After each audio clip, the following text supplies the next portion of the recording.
expatiates. Mediator, conciliator, arbitrator, words that best describe a public independent conciliator. When two parties within regional and council administrations are at loggerheads, a neutral party, here labeled Mary, comes in. That's the public independent conciliator who acts as a mediator. Here the conciliator helps examine and amicably settle disputes between users. But for this to happen, the dispute must be between a natural or legal person and a regional and council public service. The applicant must have filed a prior complaint. No competent court must have ruled on the matter. Section 367 sub 3 of the General Code of Regional and Local Authorities and Article 4 of the Presidential Decree of December 24, 2020 adds that the conciliator defends and protects rights and freedoms between citizens and the councils, ensures that persons serving in the regional or council administration comply with their ethical obligation, conduct any investigation on the functioning of regional and council public services at the request of 5 parliamentarians or regional councillors. With this, the newly appointed public independent conciliators can spring to action. The Southwest Region's Public Independent Conciliator has exposed her readiness to examine and amicably settle disputes between decentralized bodies and the population of the region. Dorothy Atabong Motaze voiced her willingness to discharge her duties shortly after her appointment by presidential decree. Larry Efande reports from Buea. Her joy knows no bounds. The region's first public independent conciliator, Dorothy Atabong Motaze, spells gratitude for her appointment with friends at her Buea residence. She's got her compass handy and is aware of the path ahead. I was surprised, overwhelmed, and happy at the same time. I'm going into an institution that has many different factions of the society embodied. I think my rich experience will be that I'll work together with all the different groups. The seasoned educationist takes to completion the indices of the special status. With the appointment of the Madame Motaze Dorothy, it's very good because, as what we know about her, she's a very strict somebody, and she'll be able to detect, she'll be able to handle the differences between the regions and the population. I'm particularly happy because now that completes, so to say, the complex of organs and structures that the regional assembly would have to use in running its deliberations and its actions on the field. Dorothy Atabong Motaze is formerly the regional delegate for basic education for the Southwest. She brings her much talk about reputed integrity and proven objectivity to the table. We wish them the best in their functions. The bill to govern access to genetic resources in Cameroon and another to promote volunteering in the country have been tabled at the upper house of Parliament, the Senate. The two bills were presented to the entire house at the Yaoundé Conference Center today during a plenary sitting chaired by Senate President Maxel Nyat Jifenji. Senate correspondent Charles Anyangwe reports on the importance of the bills. Volunteering is a vital lever in nation building, but this concept is not well regulated in Cameroon, thus depriving the country of its full benefits as a development tool. Volunteering is mentioned in the law to institute the National Civic Service for participation in development, but is limited exclusively to the state or public sphere. Hence, the private sector is excluded. The bill that was tabled before senators this Friday seeks to domesticate international practices in the said domain and to enhance volunteering as a key element to some public policies, including poverty reduction and the promotion of sustainable development. The bill was dispatched to the Committee for Education, Professional Training and Youth and will be defended by the Minister of Youth Affairs. The other bill to govern access to genetic resources, their derivatives, and the equitable sharing of the benefits arising from their utilization is very important in the sense that it seeks to lay down the overall framework to protect and develop national genetic resources, thus making them a major tool for development. The bill contains provisions for inspection, control, and the monitoring of the utilization of genetic resources, as well as penalties for the violation of its provisions. The bill was sent to the Committee for Production and Exchange and will be defended by the Minister of Environment and Nature Protection. In the lower house of Parliament, the Finance and Budget Committee of the National Assembly has examined the May 26, 2021 ordinance, which amends and supplements certain provisions of the 2020 finance law. The Minister of Finance, Louis-Paul Motaze, defended the bill, while the Minister of the Economy and that of External Relations were before the Foreign Affairs Committee to explain the partnership agreements between Cameroon, the United Kingdom, and the Swiss Federal Council. Esther Kmer reports. An ordinance to amend the 2020 finance law, raising the ceiling of non-concessional loans in the state budget from 300 billion to 750 billion CFA francs. The Finance Committee members scrutinized the loan mechanism and its essence. It's not for us to increase our debt. No, we want to change the debt we contracted in 2015 by a new one for the same amount, but with better conditions. To ensure continuity in trade between Cameroon and the United Kingdom after the entry into force of Brexit, the bilateral economic partnership agreement was examined by the Foreign Affairs Committee. The head of state signed an ordinance that has permit our product to continue to enter UK market without custom barriers. With the Swiss Federal Council, Cameroon signed a reciprocal abolition of the visa requirements for holders of diplomatic and service passports in 2014, which government is today seeking to ratify. Cooperation with Switzerland is diversifying. Immigration, cultural, and also in the field of transformation. The accord, provisionally implemented, will ease diplomatic and economic relations between Cameroon and Switzerland. Cameroon has taken a decisive move to step up the exploitation of our green energy potential. The government has signed a framework agreement with an Australian company to conduct technical studies for the development of sustainable green industries in the country. The framework agreement was signed this afternoon in Yaoundé under the supervision of Prime Minister Joseph John Gute. Christian Che Atam has details from the Star Building.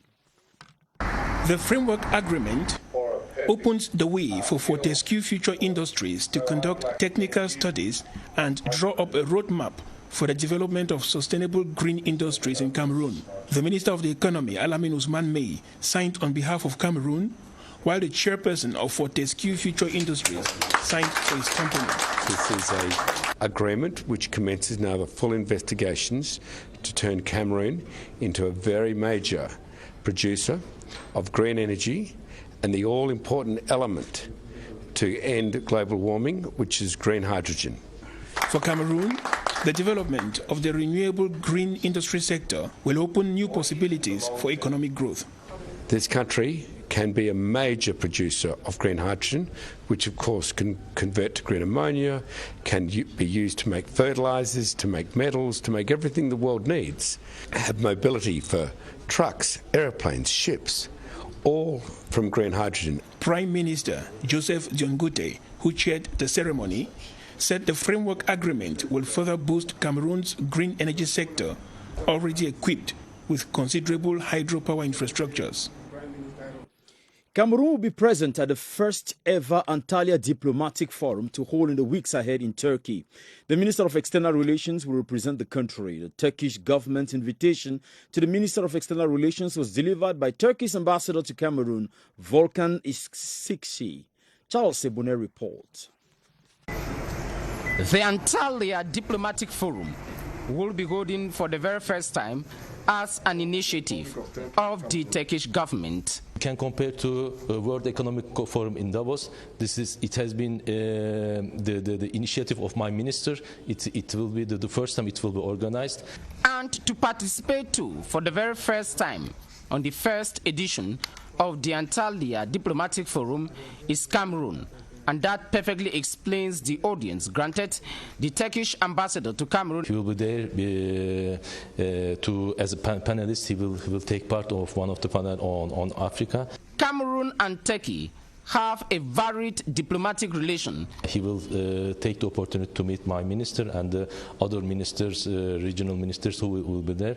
And we passed in review the state of our relationship. The Antalya Diplomatic Forum will hold next week in the Turkish city. The Minister of Communication, René Emmanuel Sardi, has dismissed fears that there are infrastructural concerns in Yaoundé that may prevent Cameroon from hosting the 2021 AFCON. The minister carried out an assessment visit of the Olembe Sports Complex, the Amadou Ahidjo Stadium, and different structures of the Cameroon Radio Television today. BrigadeAntiSardinard followed the minister's assessment visit and reports.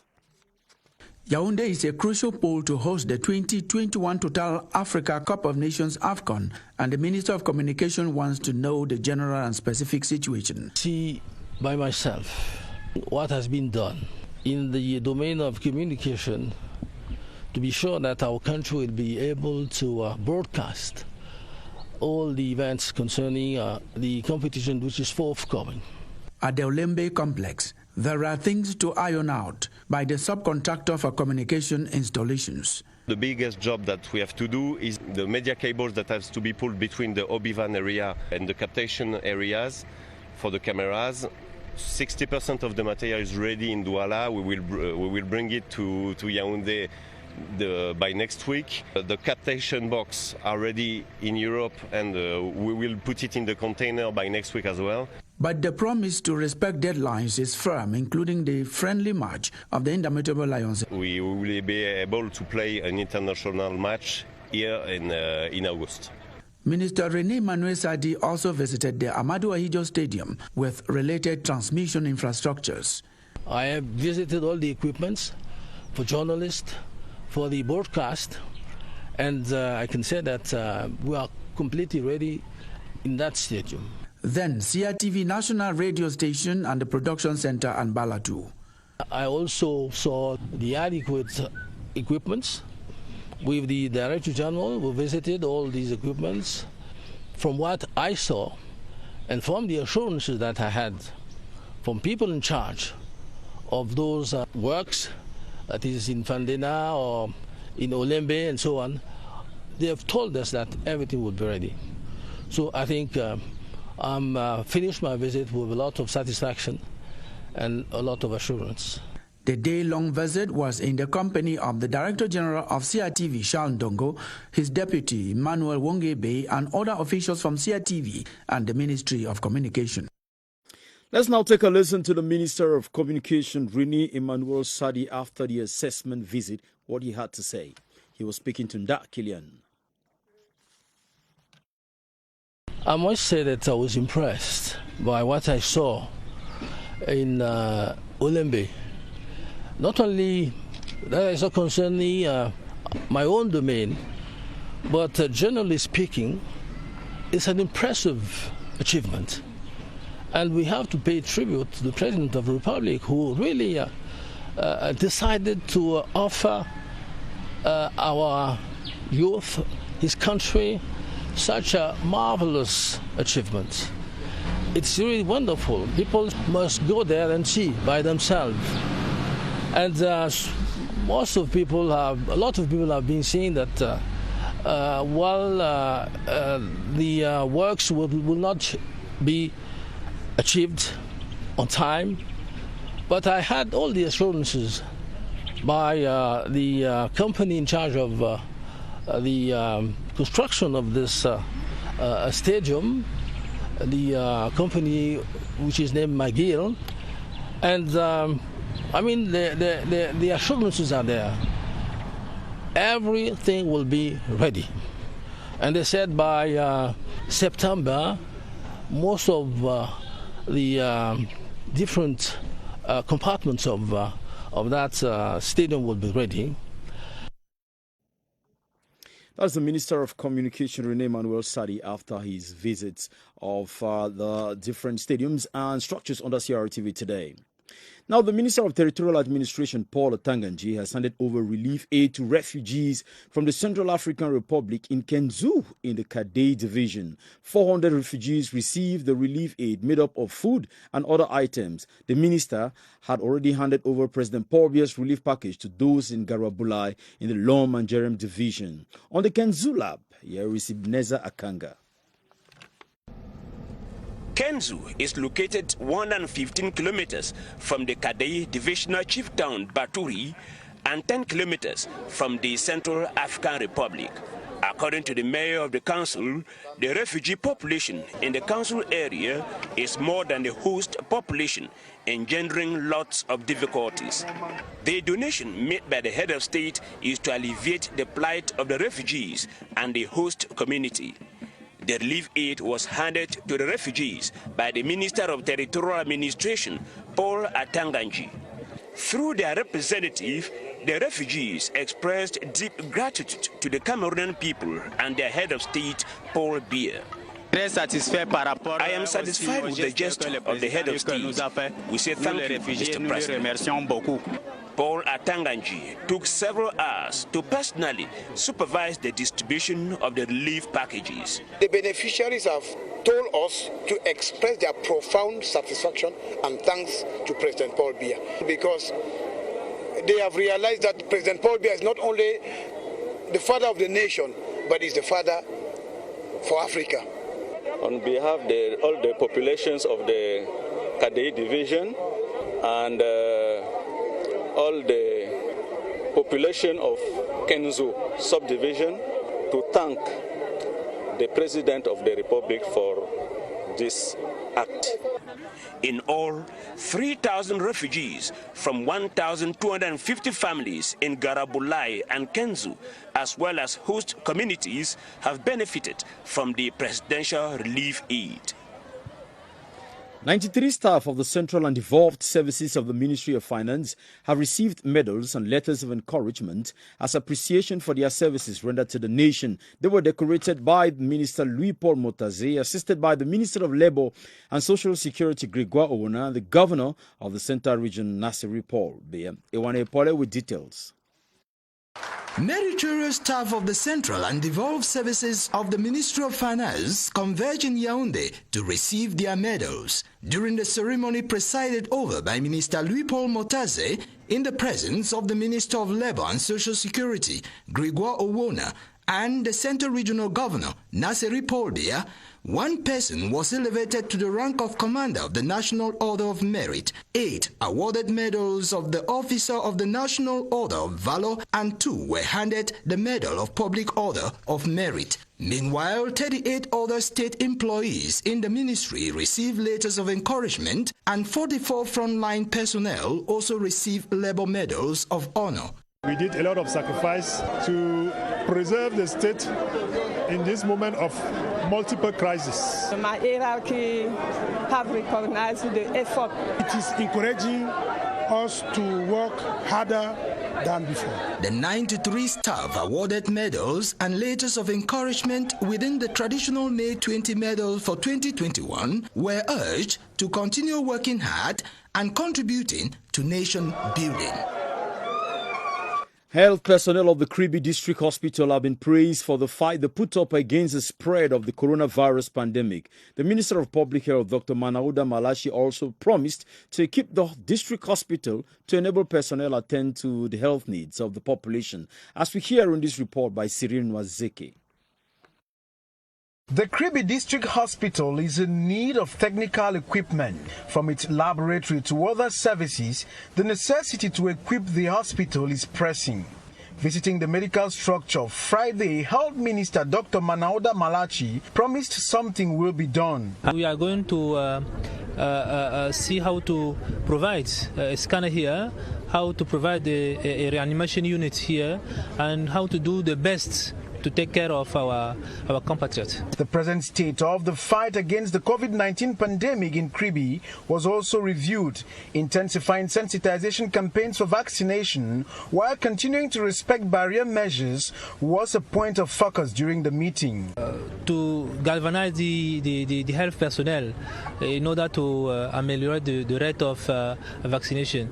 So I think we have seen more satisfaction in the COVID-19 riposte here in Crtv. Minister Manauda Malashi, in a meeting with the health personnel, told them to preach by example.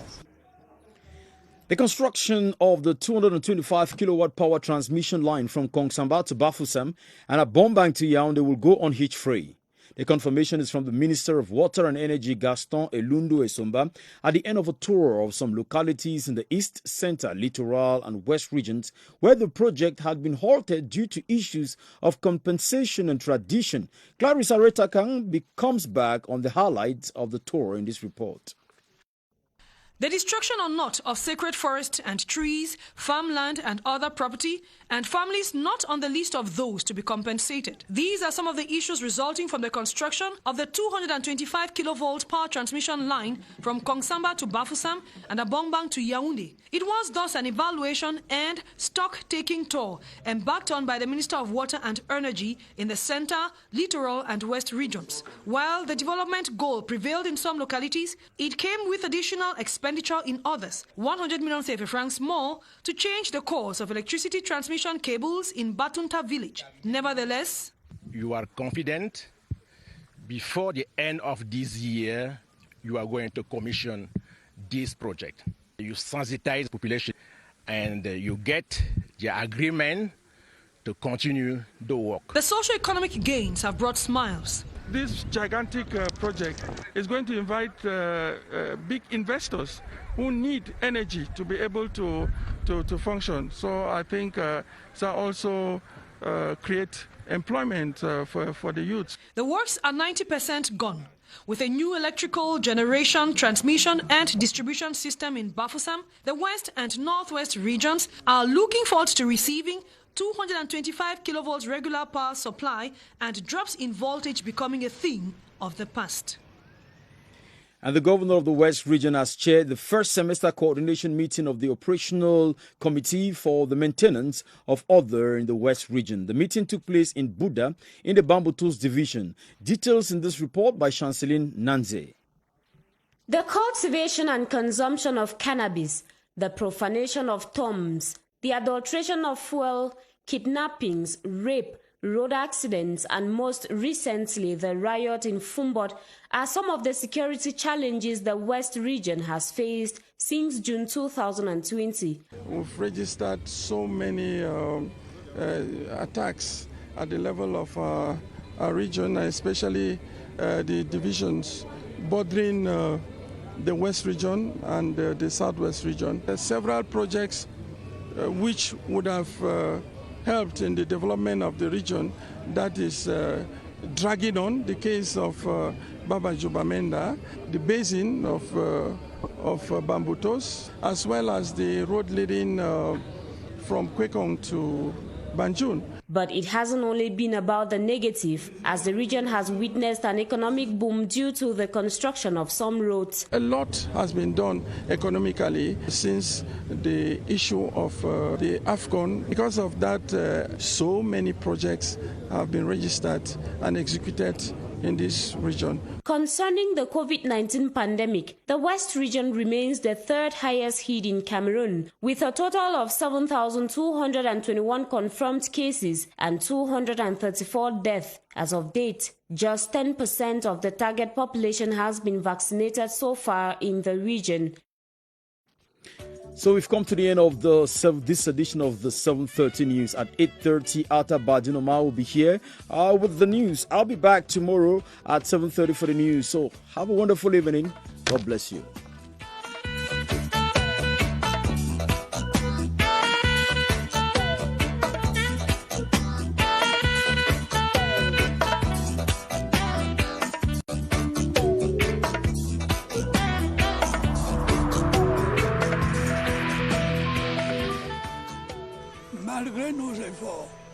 Despite our efforts, COVID-19 plunged many families into mourning and seriously hampered the functioning of our economy and society.